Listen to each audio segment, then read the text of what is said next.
Well, one thing you don't need right now is a snow shovel, but 40 years ago tonight, boy, let me tell you.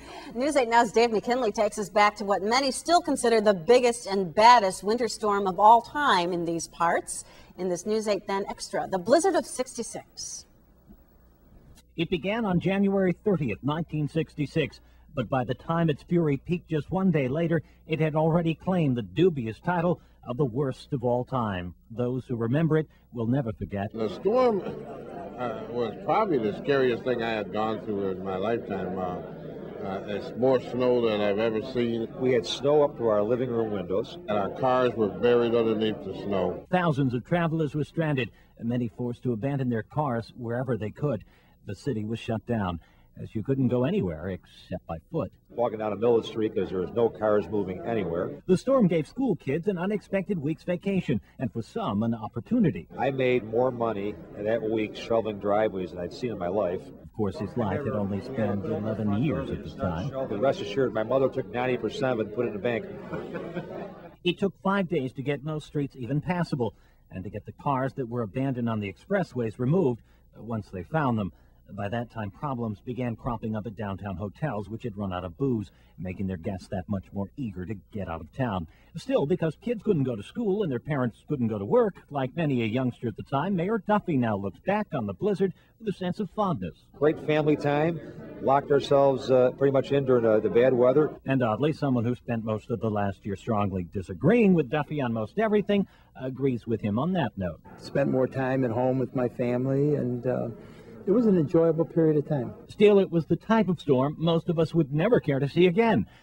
Most of us. I wish I were there. There's one in every crowd. I am continually amazed by storms of this power, and it was the perfect track to bury Rochester. And though it's true there have been storms since with greater snowfall or more powerful winds, there are many who've seen them all who insist the monster of '66 was the worst ever. Oh, yes.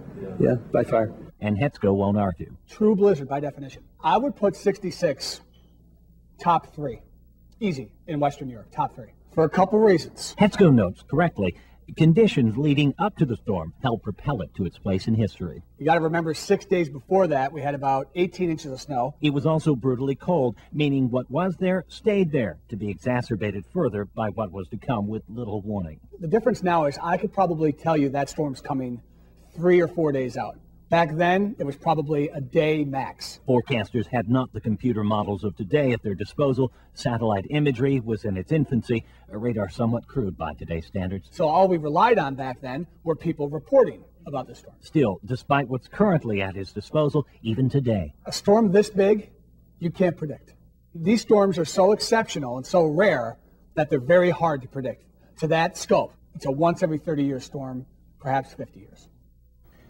The tab for just the city of Rochester for storm cleanup came to almost $900,000. Wow. Today's money, that would be about $5.4 million. Not enough to clear up the debt from the fast ferry by any means, but still a sizable amount for our cash-strapped city of today. If you can imagine, a $5.4 million expense. Incredible pictures. And people never forgot. A lot of romance to storms like that, don't you think? Maybe there was, and we'll do the baby story from 9 months later. Dave McKinley. A little baby boom, '66.